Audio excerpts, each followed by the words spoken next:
Dua rumah dan satu bangunan pesantren rusak parah diterjang arus Sungai Batang Malalo, Tanah Datar, Sumatera Barat. Debit air sungai meningkat pasca diguyur hujan dengan intensitas tinggi.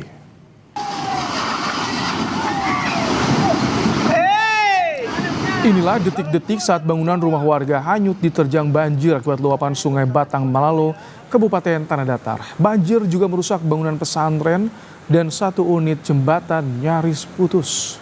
Tidak ada korban jiwa dalam peristiwa ini, warga telah mengungsi ke tempat aman.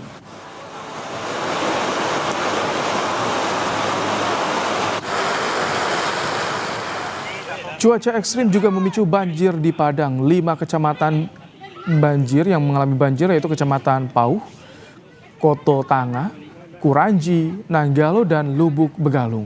Lansia dan balita di Kecamatan Koto Tangah mulai dievakuasi karena banjir tak kunjung surut. Warga mengungsi ke tempat yang disiapkan pemerintah setempat.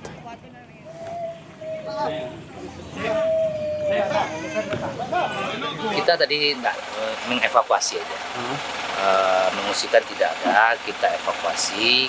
Saat air naik kita evakuasi, setelah 2 jam 3 jam air surut lagi, dan mereka kembali lagi, kembali ke masing-masing lagi. Ada berapa rumah yang terdampak ini? Kalau laporan ya, kita baru masih menerima laporan ya. Kalau jiwanya ada mungkin lebih kurang 24.000 ada. 24.000.